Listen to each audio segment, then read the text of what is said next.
अध्यक्ष नितीन चौधरी, त्यानंतर उपस्थित नवनाथ गायकवाड, विजय चौधरी, दुर्गेश पवार, शिक्षक बंधू आणि भगिनी, त्याचप्रमाणे बालमित्रांना, मी इथे येण्या अगोदर असा विचार केला होता की बरेच विद्यार्थी बोलतील, त्याच्यामुळे मग आपल्याला बोलायचं काम नाही राहणार, कारण विद्यार्थी ऐकून ऐकून कंटाळतात. त्याच्यामुळे 2-4च मुद्दे मी या ठिकाणी सांगणार होतो.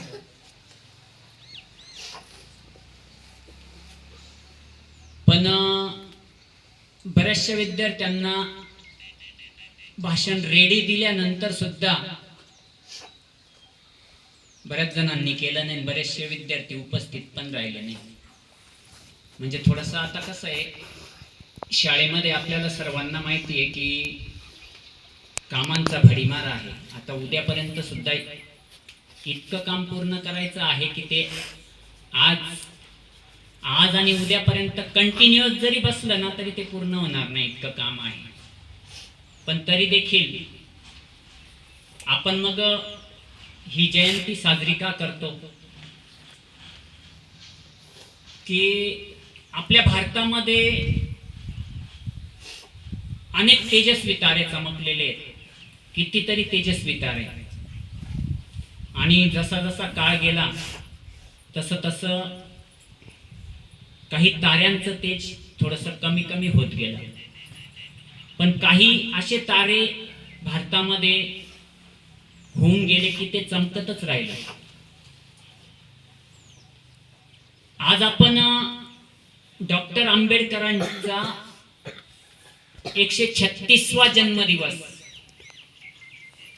म्हणजेच 135वा वाढदिवस किंवा जयंती म्हणा आपण साजरी करत आहोत. एवढे वर्ष झाले तरी सुद्धा त्यांचं चरित्र आपल्याला खूप प्रेरणादायी वाटतं, आणि विद्यार्थ्यांसाठी तर खूप प्रेरणादायी आहे ते चरित्र. त्यांचा जन्मदिवस हा विद्यार्थी दिवस म्हणून सुद्धा साजरा केला जातो.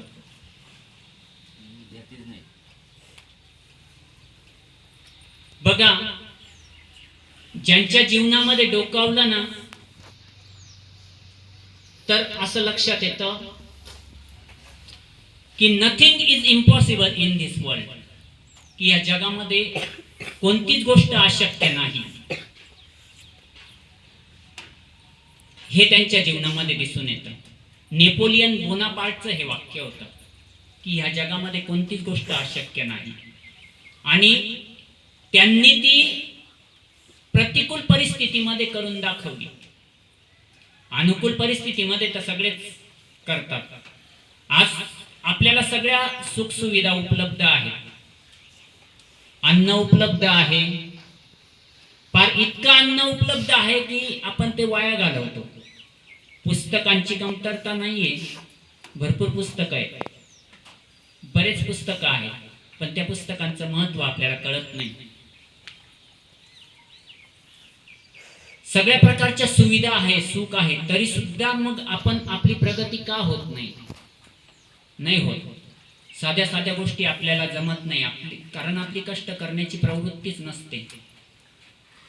आणि डॉक्टर आंबेडकरांनी गरीब कुटुंबात जन्म घेऊन,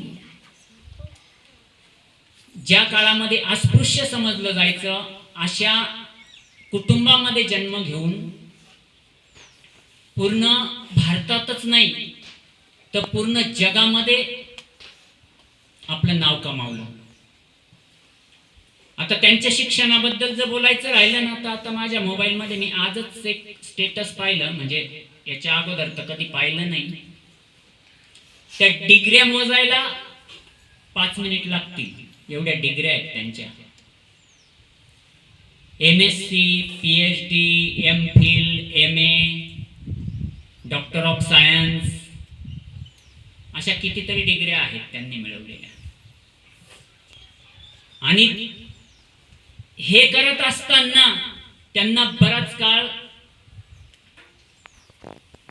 असं दुसऱ्यांवर अवलंबून राहावं लागलेलं आहे. त्याच्यानंतर उपाशी राहावं लागलेलं आहे. खिशात पैसे नसायचे म्हणून संध्याकाळी मित्राकडून मिळालेले, मित्राच्या घरून मिळालेले फक्त पापड खाऊन दिवस काढलेले आहेत त्यांनी. पापड खाऊन उपाशी पोटी आपल्याला झोप लागत नाही, अभ्यास तर दूरची गोष्ट. आता मी सिरियली नाही सांगत आहे, फक्त तुम्हाला ज्या प्रेरणादायी गोष्टी आहेत ना तेवढंच मी सांगतोय. त्यांची कपॅसिटी किती होती बघा, 18 तास अभ्यास करण्याची कपॅसिटी होती. आता कसं आहे, आपल्याला वेळेअभावी आहे ना, काही गोष्टींचं नियोजन नाही करता आलं. म्हणजे आपल्याला बघा, वक्तृत्व स्पर्धा तर होत्याच, त्याच्यानंतर चित्र तुम्हाला काढून आणायला लावलेले होते, काही काही विद्यार्थ्यांनी काढून आणलेलेच असतील. आणि एक उपक्रम आपल्याला असा राबवायचा होता की तुम्हाला 18 तासांचा अभ्यास द्यायचा होता. 18 तास तुम्ही काय केलं, कंटिन्युअस जरी नसला ना तरी एवढ्या 2-3 दिवसामध्ये, आणि आज पण द्यायला काही हरकत नाही, आज देऊ आपण अभ्यास, की तुम्ही 18 तास काय काय अभ्यास केला हे तुम्ही आम्हाला सांगायचं. म्हणजे आजपासून पुढे एक 2-3 दिवसामध्ये 18 तास तुम्ही कसेही वापरा. ते तर सलग वापरायचे 18 तास. सकाळी 8 वाजेपासून संध्याकाळी 8 वाजेपर्यंत लायब्ररीमध्ये जायचे, कोरे कागद घेऊन जायचे, कोरे कागद लायब्ररीमध्ये, आणि संध्याकाळी ते कागदांवर सगळ्या नोट्स काढलेल्या असायच्या दिवसभर लायब्ररीमध्ये. आणि त्यांच्या ग्रंथ प्रेमाची तुलना आपण जगातल्या कोणत्याही वाचकाशी करू शकत नाही, कोणत्याही वाचकाशी नाही. कारण त्यांच्याकडे इतके पुस्तकं होते की त्यांचं ग्रंथालय त्या काळातील मदन मोहन मालवीय नावाच्या क्रांतिकारकांनी 2 लाख रुपयाला त्या काळात मागितलं होतं. 2 लाख रुपयाला त्या काळात. विचार करा, त्या काळात 2 लाख रुपये म्हणजे आत्ताचे किती रुपये, कितीतरी कोटी रुपये, म्हणजे किती पुस्तकं असतील त्यांच्याकडे बघा.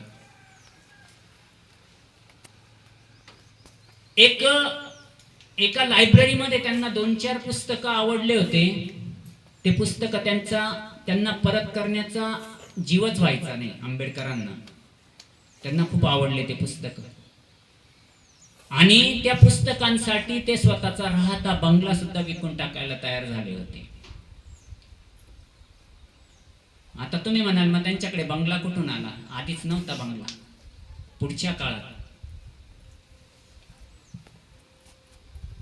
मुंबईमध्ये एकदा देश विदेशातील नेत्यांचं एक शिबिर भरलेलं होतं, आणि रात्र झाली, सर्व नेते मंडळी झोपून गेले. नंतर मग मध्यरात्री त्यांच्यापैकीच एका कार्यकर्त्याला जाग आली. मुंबईमध्ये शिबिर होतं ते, आणि त्यांनी बाहेर बघितलं तर सगळे जे रूम होते त्या ठिकाणी सगळीकडे अंधार होता, पण एका ठिकाणी एका खिडकीतून थोडासा प्रकाश येत होता, बाहेर प्रकाश येत होता. आणि तिथे जाऊन बघितलं त्या कार्यकर्त्याने, तर त्या ठिकाणी त्या कार्यकर्त्याला आंबेडकर काहीतरी वाचत असताना दिसले, म्हणजे सातत्याने अभ्यास. मग त्यांनी विचारलं की बुवा तुमचे सगळे नेते मंडळी झोपून गेले म्हणे, तुम्ही का बरं जागरण करताय? त्यांनी सांगितलं की आमचे नेते मंडळी झोपलेले आहेत कारण त्यांचा समाज जागा आहे, मी जागा आहे कारण माझा समाज झोपलेला आहे. जाती व्यवस्था, समाज व्यवस्था आहे ना, ही माणसाने निर्माण केलेली आहे, त्याला आपण महत्व द्यायलाच नको, आणि त्याच्यावर आपल्याला चर्चा पण करायची नाही. त्या काळामध्ये बघा, जे पाणी प्राणी पिऊ शकत होते, जनावरांना सुद्धा त्या ठिकाणी परवानगी होती, पण लोकांना नव्हती परवानगी. अशा पाण्यासाठी त्यांनी मग सत्याग्रह करून हक्क मिळवला. चौदार तळ महाडचं, त्या ठिकाणी एक प्रेरणादायी असं भाषण केलं त्यांनी आणि मग पाणी प्राशन केलं त्या चौदार तळ्याचं. आणि मग त्या काळी असे कर्मकांडी लोकांनी थोडंसं भांडण करण्याचा प्रयत्न केला की यांचं आपण दाबून दडपून टाकू यांचं आंदोलन. बाबासाहेबांनी सुद्धा ठरवलं असतं ना तर त्या प्रतिपक्षावर हल्ला करून त्यांना सळो की पळो करून सोडलं असतं, पण त्यांनी संयम ठेवला. आपण ज्योतीच्या तोंडून ऐकलेलं आहे भाषणातून, विद्या ददाती विनयम. आता ज्योतीला भाषण तयार करून देत असताना माझा सुद्धा अभ्यास होऊन गेला. विद्या ददाती विनयम. ज्याला विद्या प्राप्त करायची असते ना त्याने नम्र राहायचं असतं. विद्येने नम्रता प्राप्त होते माणसाला, अहंकार नाही वाढला पाहिजे. विद्या जेवढी जास्तीत जास्त मिळवतो ना माणूस तेवढा तो नम्र होत जातो. म्हणजे नम्रतेने त्यांनी ते मग आंदोलन मिटवलं, म्हणजे संघर्ष होऊ दिला नाही त्या ठिकाणी. बऱ्याच गोष्टी आहेत सांगण्यासारख्या. त्यांच्या चरित्रावरून लक्षात येतं की माणसाचं कर्तृत्व हे त्याच्या जन्मावर अवलंबून नसतं तर त्याच्या कर्मावर अवलंबून असतं. विद्यार्थ्यांनी त्यांच्या चरित्राचा अभ्यास करून त्या चरित्राद्वारे प्रेरणा घ्यायची. त्यांचा संदेश आत्ताच एका विद्यार्थिनीने सांगितला, तो संदेशच लक्षात ठेवला ना तुम्ही तरी भरपूर आहे. वाचाल तर वाचाल. आता हे शब्द सुद्धा आपण गुळगुळीत करून टाकलेले आहेत. वाचाल तर वाचाल. काही आपल्याला त्याचं महत्व नाही वाटत.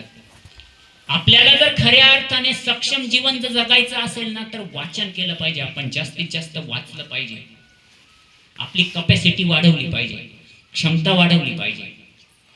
डॉक्टर आंबेडकरांनी सांगितलं होतं, तुमच्याकडे जर 2 रुपये असतील ना तर तुम्ही 1 रुपयाची भाकरी घ्या, 1 रुपयाचं अन्न घ्या आणि 1 रुपयाचे पुस्तकं घ्या. भाकरी तुमचं शरीर मजबूत बनवेल आणि पुस्तकं काय करतील, तुमचं जीवन सुखी करतील, तुमचं जीवन सक्षम बनवतील. असा संदेश त्यांनी दिला. एक संदेश अजून एका विद्यार्थिनीने आपल्याला वाचून दाखवला, तोंडी सांगितला की शिका, संघर्ष व्हा आणि शिका, संघर्ष करा आणि संघटित व्हा. आपण संघर्षच करायला तयार नाही, कुठल्याही प्रकारचा संघर्ष करायला तयार नाही. थोडंसं काम केलं तर आपण लगेच थकून जातो. तर संघर्ष करायला शिकलं पाहिजे. आपण तपश्चर्या केली पाहिजे. संघर्ष करणे म्हणजे काय, तपश्चर्या करणे, कष्ट करण्याची स्वतःला सवय लावणे, त्याला म्हणतात संघर्ष करणे. आलं का लक्षात? एखादी गोष्ट आपल्याला येत नाही ना, ती प्राप्त करायची आहे ना, त्याच्यासाठी मेहनत करणे, मन लावून मेहनत करणे आणि त्याच्यापर्यंत पोहोचणे. हा संदेश आपण लक्षात घेतला पाहिजे. त्यांनी सांगितलं संघटित व्हा. संघटित व्हा म्हणजे एकत्रित व्हा. आपण ऐकत आलेलो आहे, एकीचं बळ मिळतं फळ. एकत्रित तुम्ही, आपल्याला जे जमत नाही ना, आता त्यांच्या संदेशाद्वारे आपण त्याचा अर्थ काय लावायचा, आपल्याला ज्या गोष्टी जमत नाही ना त्या एकत्रित हुशार विद्यार्थ्याला विचारून त्यांच्याकडून आपण शिकून घेतल्या पाहिजे. एकत्रितरित्या काही गोष्टींचं काम केलं पाहिजे. तू मी नाही केलं पाहिजे. आलं का लक्षात? एक वाक्य अजून आपण ऐकलं एका विद्यार्थिनीच्या तोंडून, शिक्षण हे वाघिणीचं दूध आहे. ते दूध जो प्राशन करेल तो गुरगुरल्याशिवाय राहणार नाही. ज्याचं शिक्षण आहे ना तो असा गप्प बसणार नाही. त्याला 1000 लोकांमध्ये बोलण्याची हिंमत राहणार त्याला, आणि त्याला संपूर्ण जगामध्ये त्याचं पूजन केलं जातं. विद्वान सर्वत्र पूज्यन्ते असं म्हटलं जातं. विद्वानांची संपूर्ण जगामध्ये पूजा केली जाते. आणि डॉक्टर आंबेडकर यांनी रात्रंदिवस मेहनत करून आपली राज्यघटना लिहिली. राज्यघटना हा छोटा शब्द वाटतो, पण राज्यघटना तयार करणं, देशाचे कायदे कानून तयार करणं आणि दीर्घकाळासाठी तयार करणं हे सामान्य माणसाचं काम नाहीये. कितीतरी दिवस मेहनत केली त्यांनी, कित्येक वर्ष मेहनत केली आणि सगळे बारकावे लक्षात घेऊन त्यांनी ती राज्यघटना पूर्ण केली. त्यांचा सल्ला घेतला जातो जगामध्ये कायदे बनवण्यासाठी. त्यांचे पुस्तकं किंवा त्यांचे विचार लक्षात घेतले जातात कायदे बनवण्यासाठी. असं त्यांचं चरित्र आहे. बऱ्याच गोष्टी आहेत बोलण्यासारख्या मुलांना. तर आज त्यांच्या जयंतीच्या निमित्ताने आपण त्यांचं चरित्र समजून घेऊया, त्याच्यावर अभ्यास करू आणि त्यांच्याकडून आपण प्रेरणा घेऊ. बऱ्याचशा गोष्टी सांगता सांगता विसरल्या जातात. उदाहरणार्थ,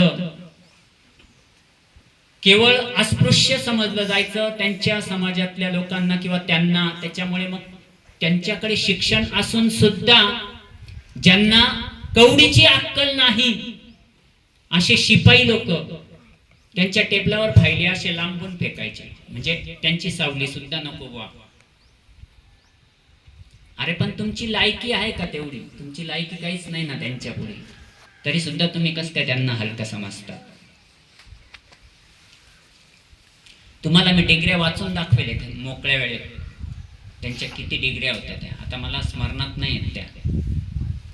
तर आता या ठिकाणी मी थांबतो. त्यांच्या चरित्र वाचून आपण प्रेरणा घेऊ आणि आपल्याला आपलं जीवन सुंदर आणि सक्षम बनवायचंय हे लक्षात ठेवा. त्यांना मी शतशः नमन करतो आणि माझे